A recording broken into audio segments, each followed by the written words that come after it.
Hello students, कैसे हैं आप लोग। आई होप कि सभी ठीक होंगे। Welcome in perfect study point. आज से लेक्चर 1 स्टार्ट हो रहा है जीएसटी का। Okay, semester 6 BCom honours and programme दोनों के लिए। मैं Sushil Sahu, assistant professor, Satyawati college and NC web Deshbandhu college and SOL में एकेडमिक काउंसलर भी हूँ। तो चलिए आज की क्लास स्टार्ट करते हैं। जैसा कि मैंने बताया था कि 18 से मैं क्लास स्टार्ट करने वाला हूँ, तो स्टार्ट करते हैं। अगर आपको अच्छा लगे तो सब्सक्राइब, शेयर एंड लाइक जरूर करिएगा। चलिए स्टार्ट करते हैं। What is GST? GST means that goods and service tax. Indirect tax. GST is the indirect tax applied on goods and service paid by the final consumer. So means that we can say GST is a tax collected by the government on the sale of the goods and services. It is called the indirect tax because collected by the seller but actually paid by the consumer. तो means that you know कि GST क्या है। एक government के द्वारा collect किया जाने वाला टैक्स है, इनडायरेक्ट टैक्स है, जो कि सेलिंग के टाइम पे जो सेलर है वो कंज्यूमर से क्या करता है, कलेक्ट करता है मेनली केसेस में। लेकिन आगे आप अभी ये भी देखेंगे कि एक लेवल ऐसा भी आएगा जहां पे जीएसटी सेलर ना कलेक्ट करके कंज्यूमर करेगा। वो कॉन्सेप्ट खैर आगे है। वैसे फिलहाल ज्यादातर केस में सेलर ही टैक्स कलेक्ट करता है। एग्जाम्पल के लिए when you buy a shirt 1000 rupees, GST is already included in this price, customer pay the tax. Now what are the nature of GST?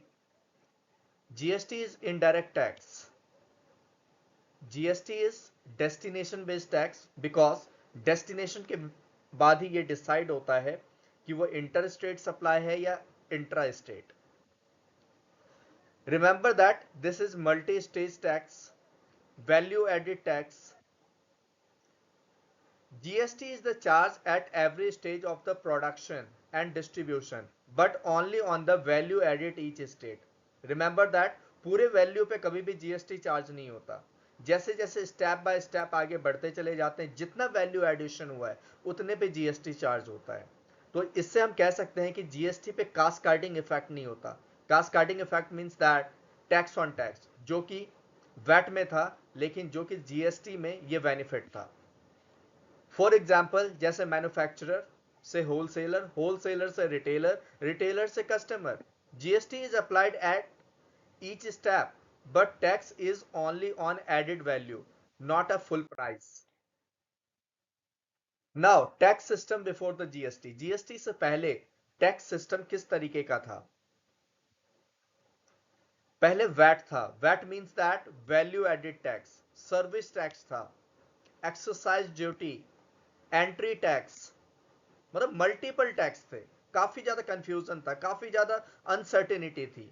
Before the GST different taxes were the charge separately by the central government, making the system complicated. For example on a product, exercise duty at factory, VAT at sale, entry tax when the moving between the state. इस तरीके से multiple taxation system था जो कि काफी ज्यादा confusion create करता था। Problem in the old system: double taxation, lack of the transparency, different tax rate, complex compliance. Businesses had to the pay tax on tax, means that cascading effect ज्यादा देखने को मिलता था, and different rule in the each state made it difficult. Her state का अपना एक अलग rule था जिससे कि कोई भी ट्रेड करना काफी ज्यादा डिफिकल्ट होता था। For example, if a product had the 10% tax and another have the 10% tax, the effective tax become the higher than the 20%.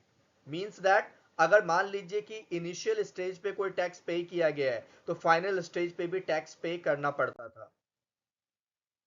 Why GST was introduced? Because simplify the tax system, remove the cascading effect, one nation one tax, increase the transparency. Means that tax system को simplify करने के लिए, cascading effect को remove करने के लिए, one nation one tax के लिए और टैक्स के शेड्यूल में ट्रांसपेरेंसी लाने के लिए जीएसटी को इंट्रोड्यूस किया गया. GST replaced the multi-taxes with the one system to the make taxation easier and fair.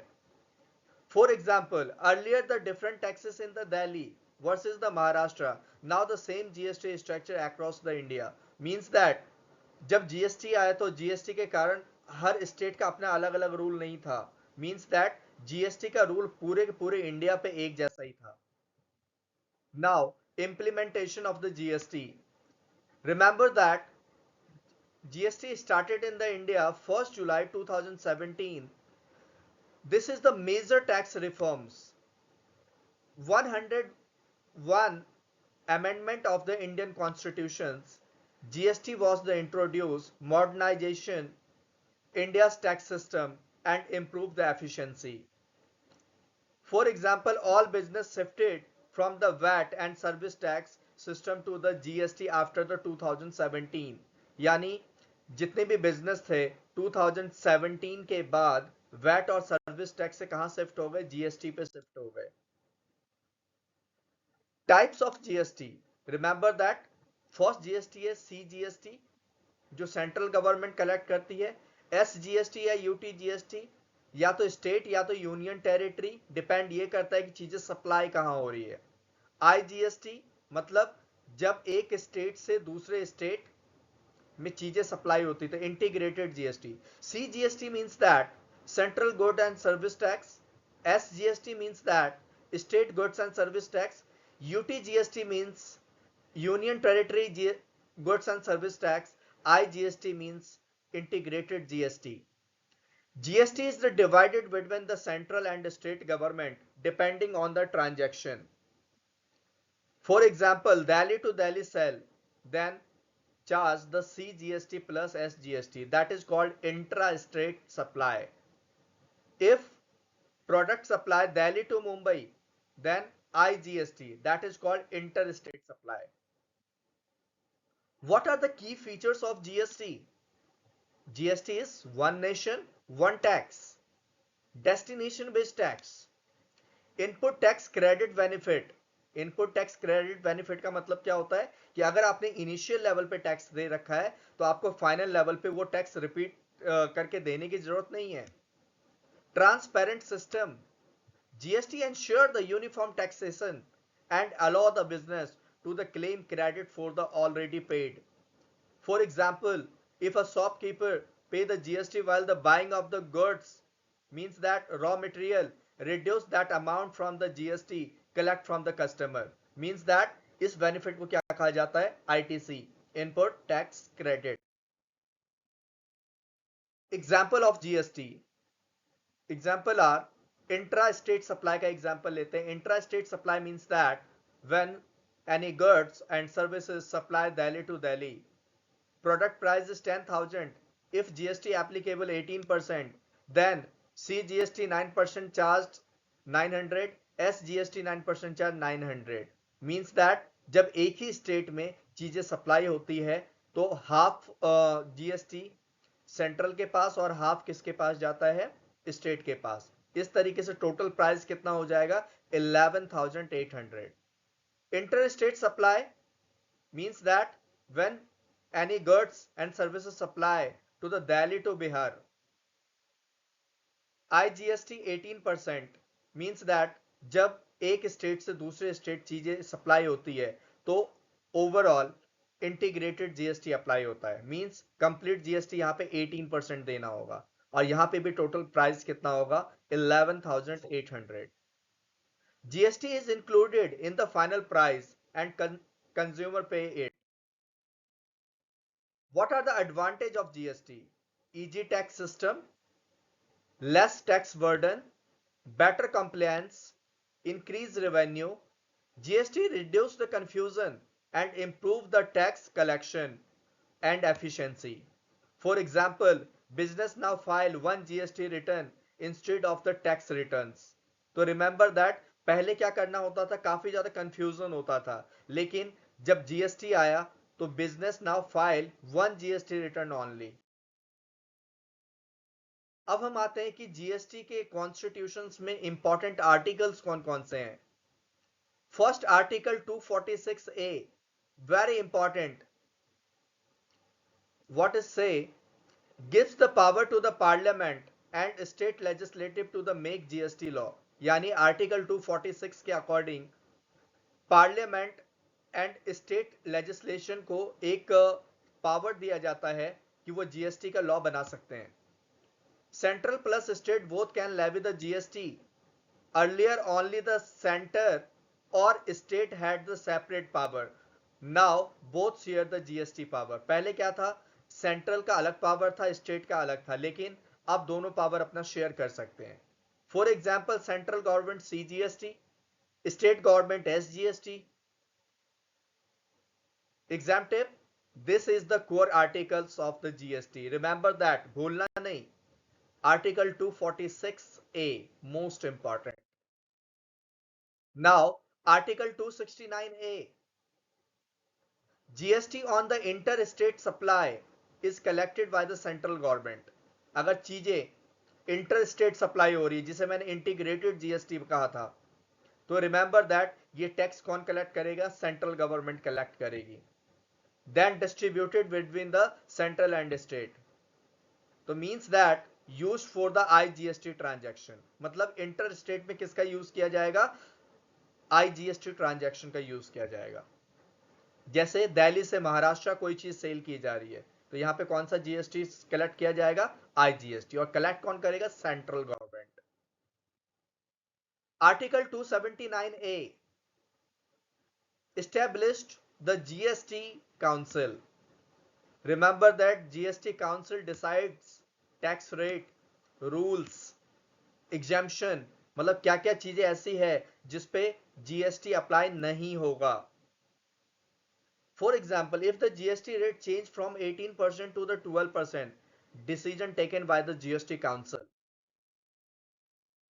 Now Article 366(12)A define GST. GST means tax on supply of goods services except alcohol for the human consumption. Means that alcoholic product and petroleum product पे कोई GST apply नहीं होता. ये हमें article 366(12)A कहता है. Alcohol is not covered under the GST. Now article 286, state can not tax. Means that import, export and inter state trade outside their jurisdiction. Means that state यहां पे अपना tax नहीं ले सकती. Avoid the double taxation between the state. ये इसलिए किया जाता है ताकि डबल टैक्सेशन को अवॉइड किया जा सके. आर्टिकल 268A जिसको रिमूव कर दिया गया. Remember that earlier related to the service tax. पहले आर्टिकल 268A जो कि रिमूव किया गया, ये सर्विस टैक्स से रिलेटेड था, लेकिन सर्विस टैक्स को जीएसटी में इंक्लूड किया गया, इसलिए 268 को रिमूव कर दिया गया. Now remove after the GST. Service tax is now merged into the GST. 101 Constitution's Amendment Act 2016. This is the law introduced GST in the India. Remember that GST system implemented according to 101 Constitution's Amendment Act 2016. Multiple taxes are the removed. New article added 246A, 269A, 279A. Okay students, आपके लिए एक task है. आज आपको क्या करना है कि आपको जीएसटी बिल देखना है और उस पर आपको क्या क्या इंफॉर्मेशन मिलता है वो आपको कमेंट्स में लिख करके बताना है. After that, what GST rate is applied in the restaurant. आप अगर रेस्टोरेंट में जाते हैं तो वहां पे जीएसटी का कौन सा रेट अप्लाई होता है और क्यों अप्लाई होता है ये आप बताएंगे. और how many GST rate applicable currently. अभी जो है करंट में कौन कौन से जीएसटी रेट एप्लीकेबल हैं ये आप लोग सर्च करेंगे या फिर देखेंगे. आपको जो भी नॉलेज आप कमेंट करेंगे. आफ्टर दैट हम इस पर डिस्कशन करेंगे. तो कंक्लूजन क्या निकलता है आज के इस लेक्चर का. GST is the unified tax system. Replace the multiple taxes. Simplify the taxation. Instead of the VAT, excise and service tax, only the GST. So we can say that one nation one tax. Okay students, बाकी आगे का हम next class में करेंगे। Next class में कुछ मैं calculation भी लेकर के आऊंगा और इनपुट टैक्स क्रेडिट पे हम डिस्कशन करेंगे। अगर आपको मेरा ये लेक्चर पसंद आया हो, अच्छा लगा हो, तो आप इसको शेयर करिए, लाइक करिए, और जिनने सब्सक्राइब नहीं किया वो सब्सक्राइब भी करिए। जय हिंद, जय Bharat. All the best for your examination.